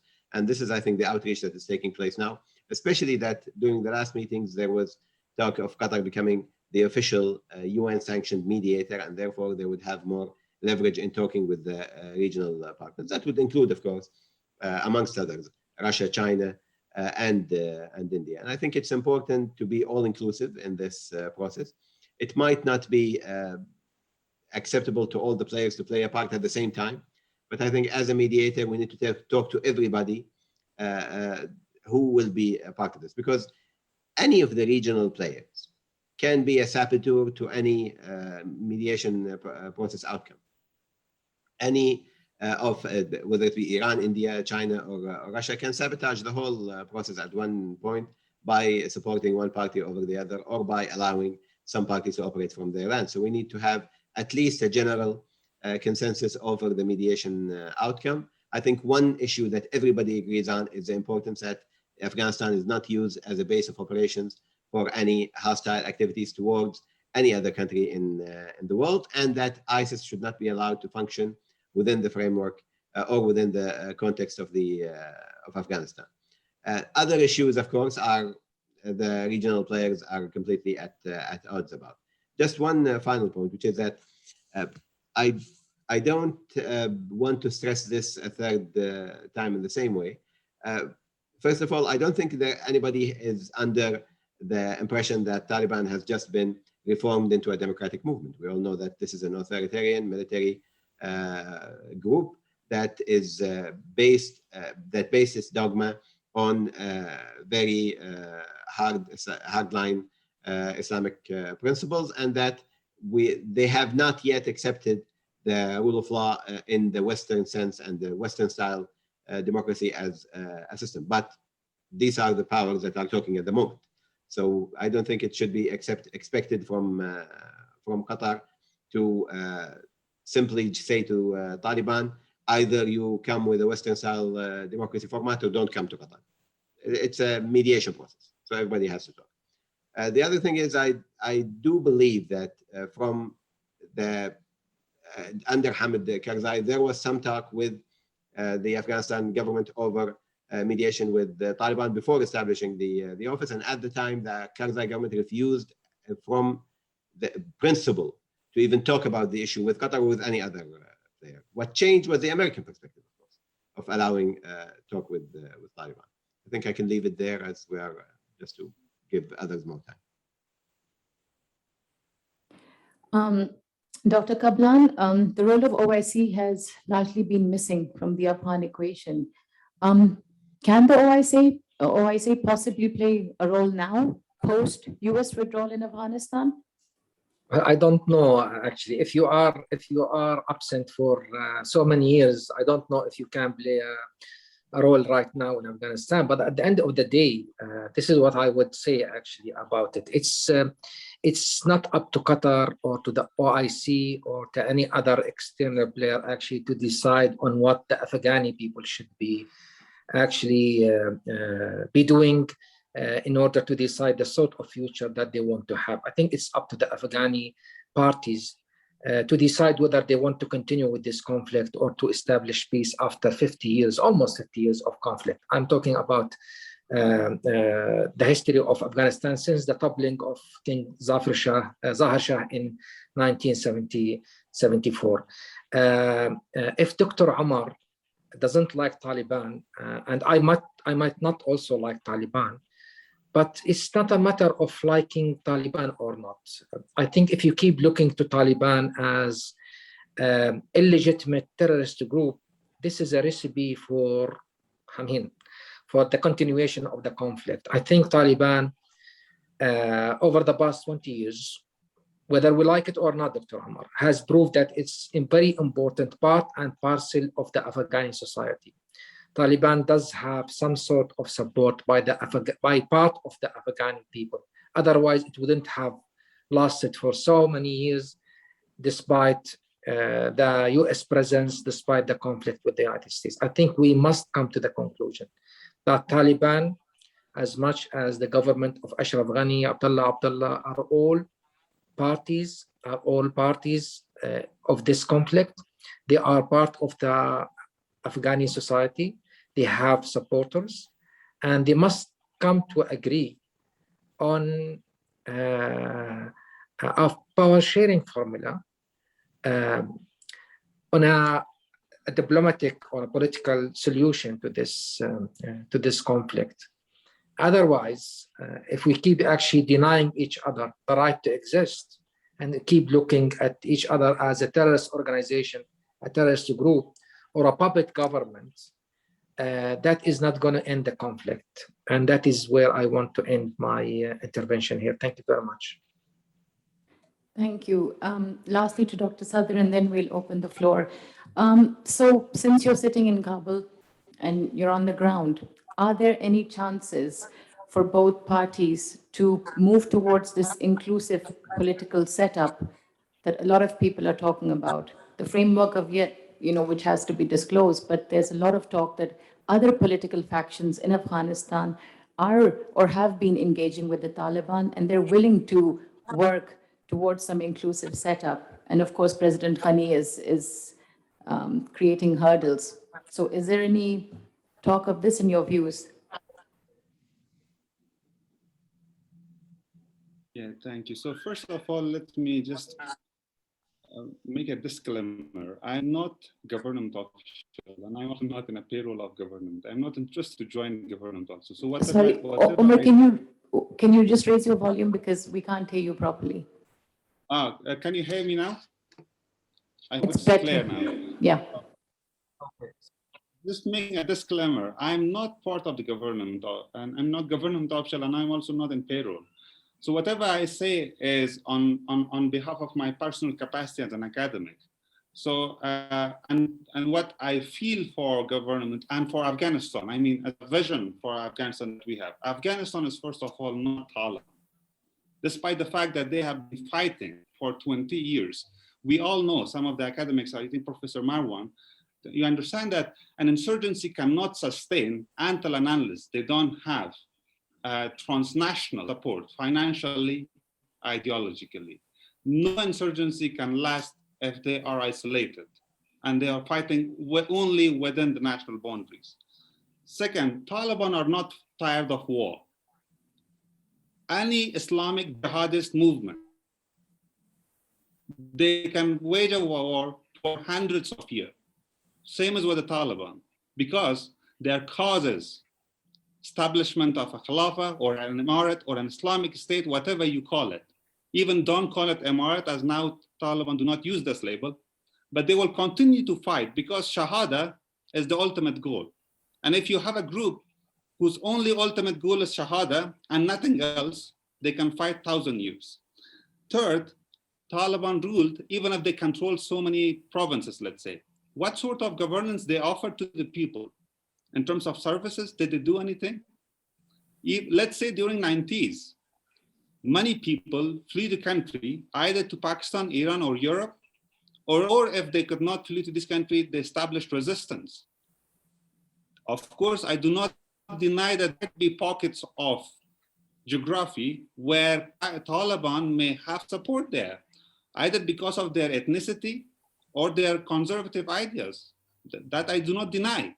But I'm also one reality of this country, a generation which are raised in the last 20 years. Even my father's generation, we do not think like Taliban. And there are many of us. I think we should appreciate this fact. And I would like to ask Ambassador Khanzadeh to not ignore, at least us here sitting in Kabul, we are not puppets of, I'm not puppet of government of Afghanistan or United States. But this is a major chunk of population. At the moment, the fighting is going on in Kandahar. Do the people in Kandahar may want Taliban? Probably some of them, but many of them, they are IDPs now. They are displaced because they dislike Taliban. They do not want to be ruled with Taliban. Now, it doesn't matter if even if I call Taliban my brothers. President Karzai, at this point concerning Mr. Marwan, for almost over 2 decades, President Karzai called Taliban brothers and brothers and brothers. What was the outcome? Today, they went to their house and burned their house. They don't know the logic of brotherhood or humanity even, simply, as simple as that. Brutal terrorists. Now, also to the last point about two heads of the state. We are a diverse country. There's a political system. Constitutionally, it's a presidential system. And whether elected or illegitimate, President Ghani is there. Abdullah has gone public support. He is not the president. We don't have two heads of state. I am not politically with President Ghani, but he's the president now. Abdullah, he has won certain elections in the past. He has certain popular support and legitimacy, and it doesn't matter. Many states, they have prime minister, they have president. France has a dual political figure. So it's nothing is a problem. I think it should be left to the people of Afghanistan how to administer this very diverse country. We have Persian people, we have non-Persian people, we have Pashtuns and non-Pashtuns. So how to manage all of them to make it an inclusive step, that's the problem. So now this brings me to the point that Amina raised about having an inclusive political setup. So far, what has been the message of Taliban? They have said a strong, centralized state. And now if you decode a strong, centralized state, that means we will rule with a very heavy-handedness. We will not accommodate others who do not think like us. An inclusive setup, probably, for me, it means a decentralized way, a system which accommodates probably different ethnic groups, but at the same time accommodates local diversity. And that will not happen with an Islamic strong state. Now, of course, President Ghani is also in favor of a centralized system, which is not an inclusive system. Now, an inclusive system is the one which should appreciate the social, cultural dynamics of the country, but at the same time, our history. In the last 40 years, whoever wanted to rule Afghanistan in Kabul and through Kabul, they failed. Taliban wanted to control Kabul and rule, they failed. President Ghani also, he wants to control everything from Kabul. He will fail, and he has failed now. Now, the point is that we need to, because localities and districts, they are disconnected from the center. Services, security, they are much, in terms of geography, they are so much fragile that you cannot control and provide them from Kabul. So you need to appreciate the fact that in terms of finance, in terms of administration, and even politically, there should be a certain form of autonomy for the local and at the local level, and at the same time, Afghanistan's political identity should be accepted as a multicultural and multinational state. The same, for example, like India is, Canada is, Pakistan is with multiple nations. But at the same time, in a unified country, we are not fighting each other. It's not civil war at the same time. Because we understand that Taliban, okay, they are part of Afghanistan, but their ideology is not part of historical and current Afghanistan. Thank you. Thank you. So the floor is open if anybody would like to make an intervention. Zimbal, I can see, would you like to? Okay, we have Dr. Zimbal Khan with us, who's worked on Afghanistan extensively. Just a second. You have the floor. Thank you. Thank you so much. It's been a fascinating discussion and extremely important angle of the role that Qatar has played an important role and has been acknowledged now for many years. We don't hear much about it, and I really appreciate the opportunity that Samia and both Institute of Strategic Studies have provided for this discussion. Lots of interesting points, lot of things to say, but I'll just pick on one thing that I thought was touched upon but not discussed as much. And my question would be to my Qatari friends and colleagues. Basically, you talked about Qatar's role, which is, of course, the political negotiation role in starting this negotiation, and been struggling to start it since, as far as I know, 2010, and then onwards by 11 or 12, you set up the office. It's been almost a decade-long process. There's another element to the political component of it, which is the security element of it. And we've talked a lot about Qatar's kind of crafting this presence or brand. I think somebody mentioned the brand of a political negotiator, but Qatar has also kind of crafted a brand also and plays as a player, regional Middle Eastern player, as far as preventing violent extremism, preventing counterterrorism role. It's a very big element of that. And I think what we haven't really discussed today is the focus on counterterrorism, and less than counterterrorism. For me, it's a security aspect, and it relates to the regional countries' concerns. We are seeing now that there are a number of trans-border militant organizations. We've talked about ISIL and we've talked about Al-Qaeda a little bit, but that's more of a counter-terror, terrorist organization. But there are whole elements of these trans-border militant organizations that have a play right now. We've seen in the north, in Tajikistan, on the border with Tajikistan, there are lots of concerns that, Ansarullah or organizations, Central Asian-based organization, have been handed over control of these districts that the Taliban have captured. China is deeply concerned about the role that EATM has and the elements from EATM that reside with the Taliban. What is that relationship? Pakistan, for us, who are considered very close to the Taliban, and we actually have a space where we can have those discussions with Taliban. We have concerns about TTP. We've had, it's unclear post-peace, if there is peace, or post the time that Taliban can extend their territorial control across the border, what will be the play? What will be the role of these organizations? I think all the regional countries are concerned, and I know Qatar has a huge kind of a footprint as far as CT is concerned and looks at these things. You also have, I know, Qatar is the hub for UNOCT, for example. I engage with their office there also on CT and counterterrorism. So I would like to know from you whether this has figured at all in your conversations. And now I'm here not talking about ISIL, I'm not talking about Al-Qaeda. I know that conversation deeply and what the view is on these trans-border militant organizations, which take that space between political as well as security dimension. Thank you. Thank you. Any of the panelists from Qatar, either of you could answer? Sure. Again, I'm not privy to the details of the conversation. I appreciate very highly what Dr. Khan was saying regarding the trans-border terrorist group. I think Qatar has played a very important role with the UN in this issue, as she rightly highlighted. But I'd like to get back to the idea I was talking about a little bit before in that respect, which is that this should be Afghan-led, Afghan-owned. Whether the Qatari perspective is on a certain issue when it comes to counterterrorism or any other issues, I don't think it should factor into the mediation process itself.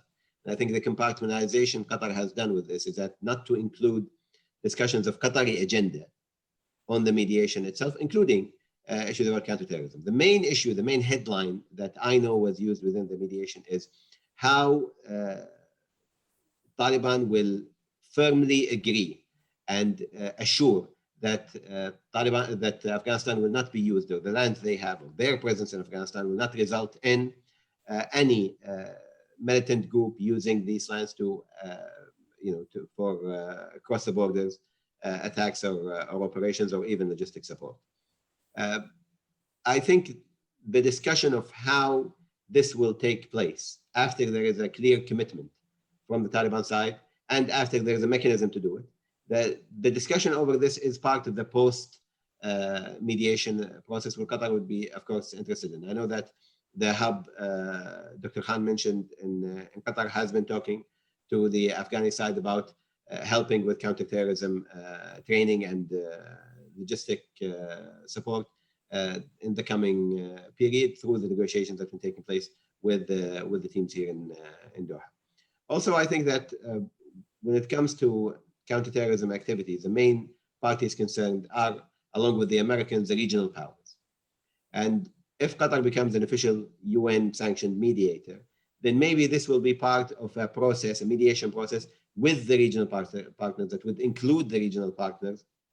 And I think with the regional partners, this can be affirmed, assured, and implemented through a mechanism to make sure that none of these groups is able, because one issue we'll have is the returning fighters and the weapons in Afghanistan. What will happen with these issues after there is withdrawal from the American side, after if ever there's an agreement between the Afghani sides over the type of government that will be there. What will happen to all these militants who are fighting now, as Dr. Sadr rightly mentioned, people who have spent their lives fighting and will continue to fight and want to continue to fight. What will happen to them after there is a cessation of hostilities, and what will happen to their weapons?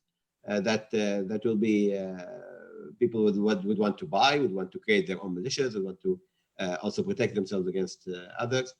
These issues, I think, are very complicated, but probably Qatar is not the right party to play. This is more within the regional framework. Qatar would only be a mediator and would help facilitate some counterterrorism support post the fact. Thank you. Dr. Kaplan, would you like to add to this, or?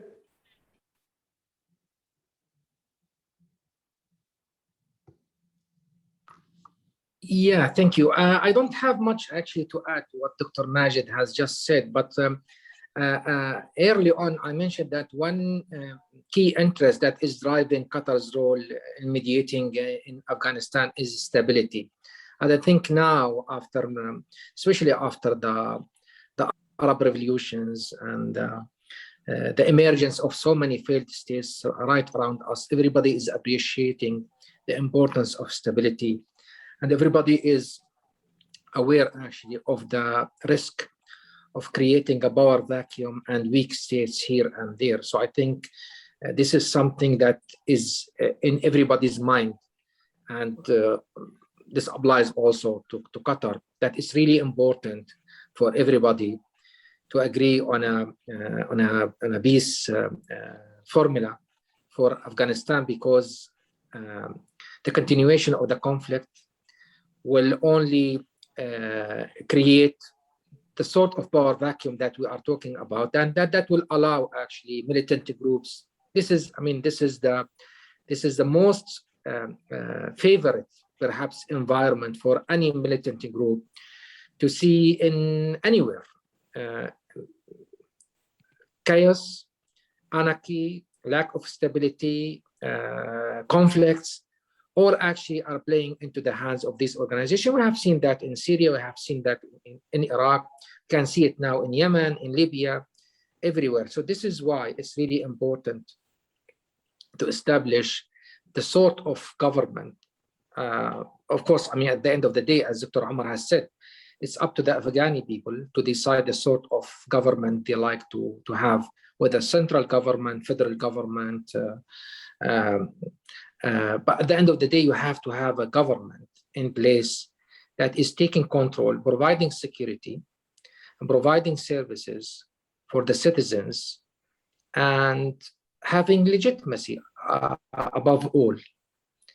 That is the only way actually to prevent the emergence of militant actors that are taking advantage of weak states or states in conflict and trying to take over the functions of the state. This is what ISIL did actually in Syria. It did also in Iraq. And we have seen it actually all over the place.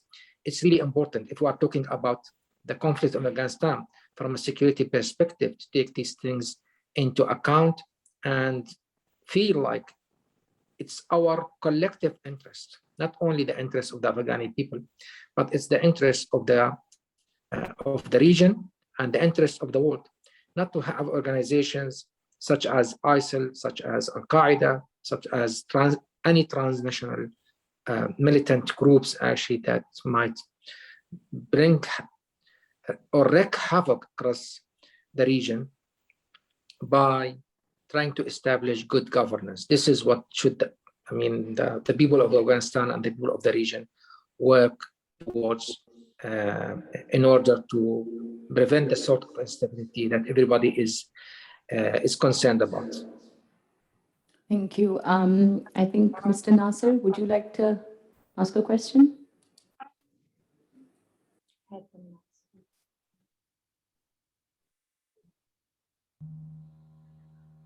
Yes, first of all, I would like to thank all the speakers, Dr. Majid and Dr. Marwan, Dr. Omar, and Ambassador Khanzada, and all who have attended, because it was very rich discussion.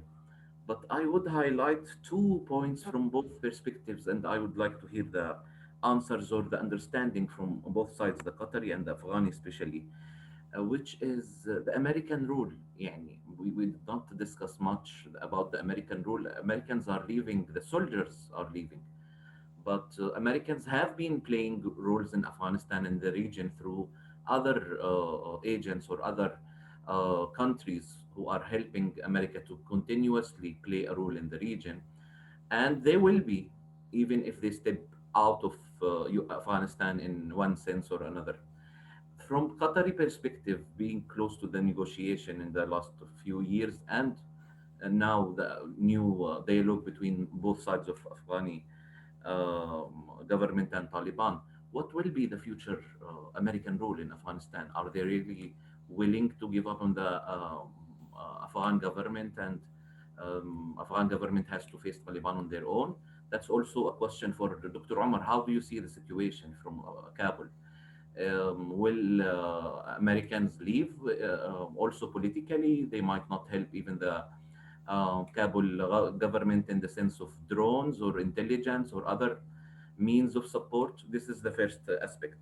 The second question is about the scenarios. Yeah, we have discussed enough or a lot of aspects of what might be the difficulties in all the scenarios, but what could be the scenarios that might work from Qatari perspective? Is it um, partially agreement on all issues and then things will be decided later, some kind of dividing Afghanistan into areas under control of different parties, some kind of international forces helping in some kind of peace control inside Afghanistan? What could be the scenarios from Qatar perspective as a mediator, and also Dr. Omar, if he highlights what Kabul expects now after the American soldiers leaving?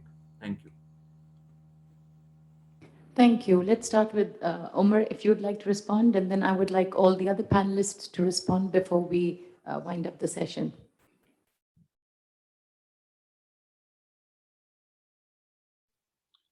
Thank you so much. So I think American policy, the fact that they leave Afghanistan is not something new. We know it since 2011, but also 2014. Time and again, Americans repeated that we are leaving Afghanistan militarily. Now, politically, their position is condition-based. In the last summit that they had in June, Ambassador Khalilzad with Europeans, and there are 5 conditions that Americans and Europeans agreed on to continue political support in Afghanistan. And that includes, of course, any government which comes should follow international law, including international humanitarian law. There should be a ceasefire, there should be an inclusive government and democratic and accountable, of course. Now, that's all upon here in Kabul, to what extent both the Taliban and government can agree on certain issues that are somehow general principles and globally agreed norms to follow that. Regionally, I think Americans in the long term will not leave the region. They have left Afghanistan militarily, but they have a long strategic interest. And now the point is that how they secure while they are not in Afghanistan, that's a complete different debate. And that also depends on any form of post-deal settlement in Afghanistan, sort of government we will have. And of course, government of Afghanistan will continue to demand Americans to support Afghanistan financially. In the last 20 years, over $2 trillion were spent by Americans in Afghanistan. None of our neighboring countries, including the Chinese, will afford such kind of huge budget. So when it comes to any kind of post-conflict development or settlement or democratic development, definitely we will require American support. Now, the point is that yesterday, Secretary Blinken, and he stated for the first time that if Taliban are going to continue the same atrocities, it's the first time that they are saying they're reflecting on the behavior of the Taliban. Earlier, they were saying that if Taliban take over militarily, they will not endorse it, But now this time he said, if they continue their atrocities, the way that they have killed people, displaced people, and they have damaged public infrastructure, right? They treated women the way in Bamyan and Takhar in the north and Tajik areas and Hazara areas. So if they continue that, Americans will, of course, not, will treat them as a paradise state, right? So it all depends on how scenarios will evolve. How can we come up with an agreement? And to a large extent, as I stated earlier, of course, government of Afghanistan should show the willingness and capacity to engage with the Taliban. And at the same time, but we should not forget that the Taliban are ideologically very radical, and it's very quite challenging to trust them, first of all, and to expect that they will remain committed to what they commit. Thank you.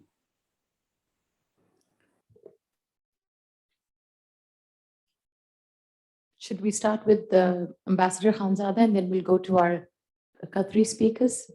Ambassador Khanzada, would you like to give your views on this and any concluding remarks?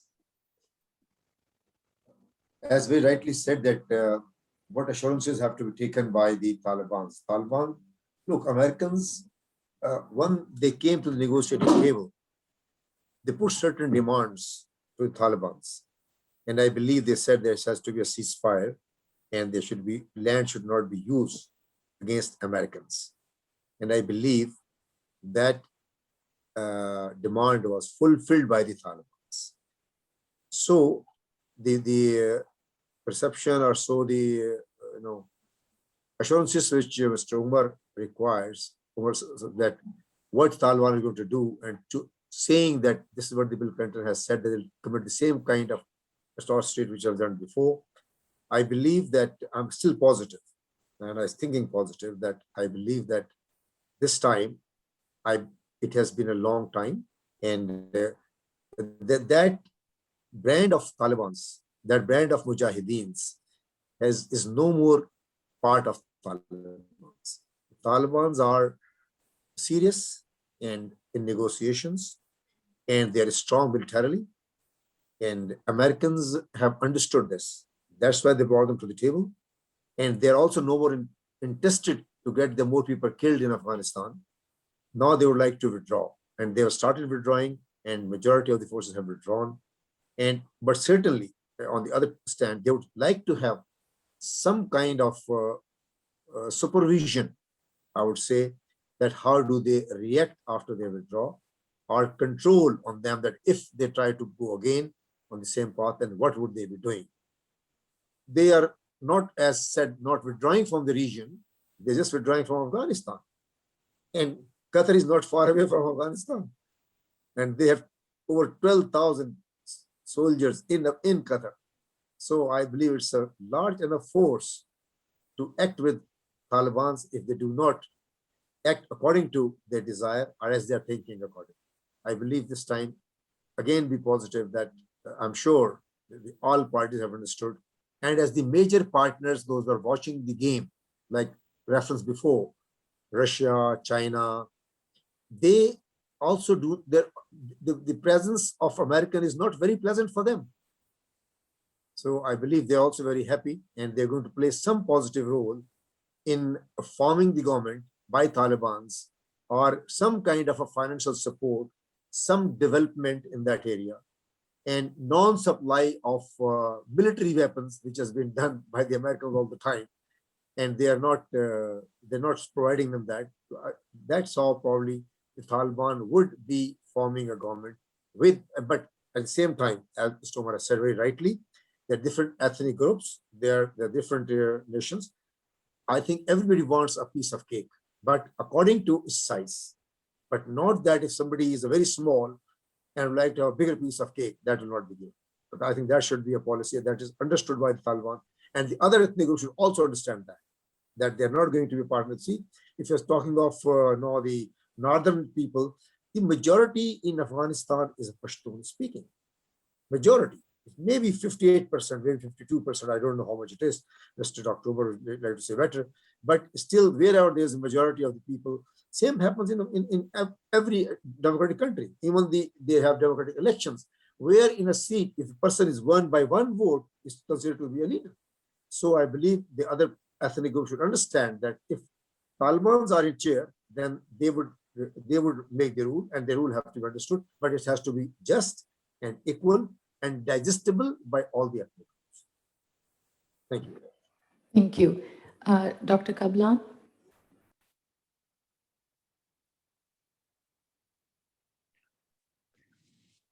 Yes, thank you. We all know now that the U.S. Central Command has taken over responsibility in Afghanistan, and General McKenzie is now in charge. That is something that we know, but we don't really know, or it's quite unclear to us what kind of role that the Americans are going to play in Afghanistan in the coming weeks and months. Are they going to be fully committed to supporting the government of President Ashraf Ghani? Are they going to, let's say, if Taliban decides to launch a major attack against Kabul in order to take over Kabul, are the Americans going to provide the sort of aerial coverage in order to prevent that from happening? That is something that I don't really know. I'm not sure about. Plus, it's not uncommon. This is something that we have to keep in mind. It's not uncommon to see the Americans abandoning their allies.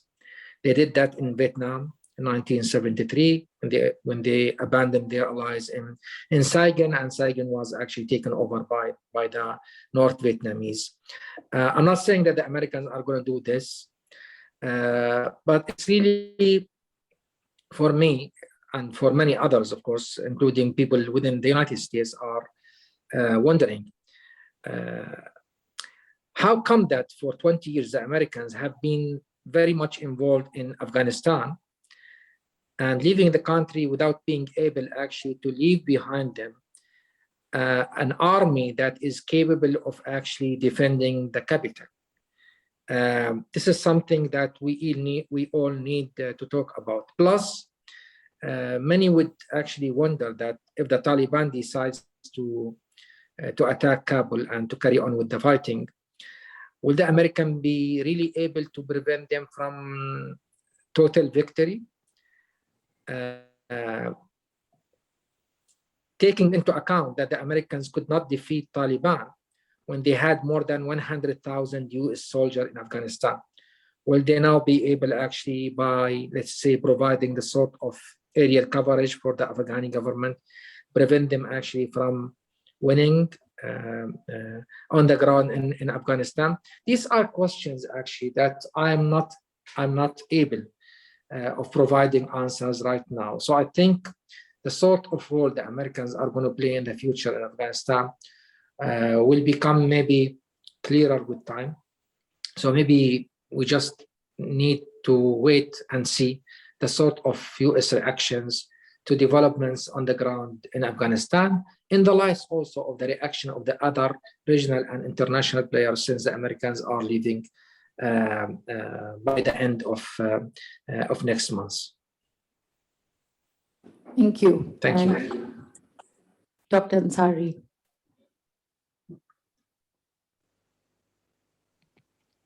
Yes, well, I mean, it's very difficult to talk about the American role post withdrawal. I'm quite sure that we have seen, especially in this situation, the withdrawal from Afghanistan, we have seen a Republican Democrat convergence over what to do, which is basically just leave the country any way possible. There's been talk about, will the American forces' presence in Pakistan play a role as a guarantee in the coming period? The presence in Qatar, how will that be used? I think history has taught us that the Americans are not very keen to get right into a place where they get out to, and this is not a very good guarantee that for the government. And as Dr. Marwan said, the main question is, why don't we have a strong governmental force in Afghanistan that is able to withstand these attacks from the Taliban? I think the Americans have not done their job, and the coalition has not done their job in creating this force and maintaining it the way it was needed, and spent more time advancing their own agenda. Regarding how the the situation in Afghanistan will, or the political system in Afghanistan is to be shaped. Again, I'm not privy to discussions within the mediation. I'm quite sure that it would be near impossible to reach a situation where there is a continuation of the status quo. I don't think it is realistic to assume that Taliban will just form a party and participate in the elections. It's not realistic to expect that. However, I don't think we have a vision now, a clear vision from both sides on how the state will look like. Even the Taliban would have an idea of how the state will look like. They have a general tendency, like Dr. Sadiq said, to say that under Sharia, and it has to be an Islamic Emirate, and it has to look like something, which they are not very clear about. Even when they were ruling Afghanistan, they didn't have a clear leadership model or a governmental system. And therefore, I think both parties don't have a clear idea on what will happen, which is the most difficult question to answer in this process, especially as Dr.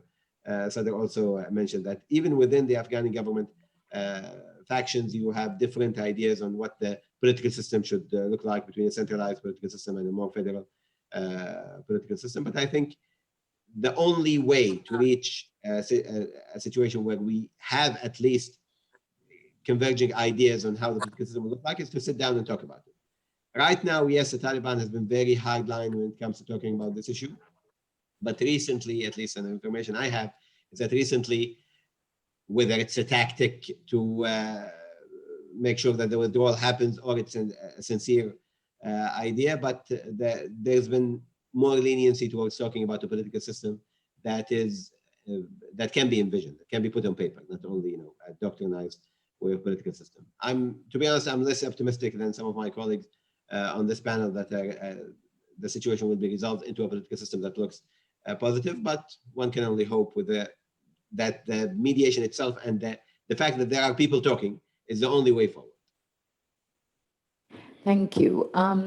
I would like to ask our Chairman, Board of Governors, Ambassador Khalid Mahmood, who always sits very patiently and listens to all the speakers, to give his views, since he has served extensively within the region. Ambassador Khalid Mahmood. We already had a very comprehensive review of the situation developing in Afghanistan, and particularly Qatar's role in promoting a peaceful settlement there. We heard from very distinguished speakers as to why Qatar was chosen as the venue for this dialogue, first between United States and the Taliban, and subsequently for the Intra-Afghan Dialogue. So I will not go into it, but one thing one can say with confidence is that the choice of Qatar was the right one. It had all the credentials of a good mediator, which has been evident in other cases in Sudan, Lebanon, and so on. And it did achieve some success, Can you imagine only a few years back, United States sitting with Taliban and then reaching an agreement? I think it was thanks to the mediatory efforts of Qatar that this became possible. So this process has been quite useful. Already agreement reached between US and Taliban. And now the second stage is on, that is the dialogue between the government in Afghanistan and the Taliban. And we hope that if we show perseverance, that eventually we might reach some good results in this respect also. But still, as is evident from the exchange of views here, that there are so many imponderables. Whether the Taliban have changed, what will the role of the United States? Is it withdrawing militarily only? I think consensus seems to be that US is withdrawing militarily, but not from the region as such. And that is one of the complications, And one aspect which was not discussed, I think, I hope if given time, that can also be discussed, that Americans are trying to keep their presence in the region. And in that context, they are exploring to find some basis, Pakistan has already declined such a possibility. I was wondering how Qatar would react to it, given the existing defense collaboration between Qatar and United States. Will Qatar be also supportive of US military presence here in the region? And if so, how it will scale with its mediatory role, which it has been playing, and we hope it will continue to play. So I would not go into other details because they have been already amply discussed, but only try to agree with Dr. Majid that there is no other option but to persevere in this course and try to find a lasting political settlement for Afghanistan, which will be good not only for Afghan people, but also for the countries of the region, including particularly Pakistan. So it's not for me to conclude, but I yield to Dr. Amna. Thank you so much, Ambassador Khalid Mahmood. Well, this brings us to the end of today's panel discussion, which certainly has been interesting. And, I think a number of different perspectives have come out. And I think I'll just conclude by saying that, like Qatar and other regional countries, particularly Pakistan, we're all committed to the ongoing peace process. The fact is that at the end of the day, peace can only be achieved through a workable compromise between the principal stakeholders, that is the Afghan government and the Taliban. And we hope that when the Americans leave, there is some sort of semblance in Afghanistan, because I don't think any regional country would favor a haphazard and hasty withdrawal, which unfortunately is currently taking place. So with this, let me just conclude by once again expressing my gratitude to Dr. Majid Al-Ansari, Dr. Marwan Kablan, Dr. Umar Sadr, who I think had to leave for another commitment, and of course, Ambassador Sarfaraz Khanzada for taking part in our panel discussion. We will be having our next conversations on Afghanistan on September, I think it's 7th September, and that will be Iran's role in the ongoing situation in Afghanistan. So we hope to see you all there. Thank you once again, and Assalamu alaikum.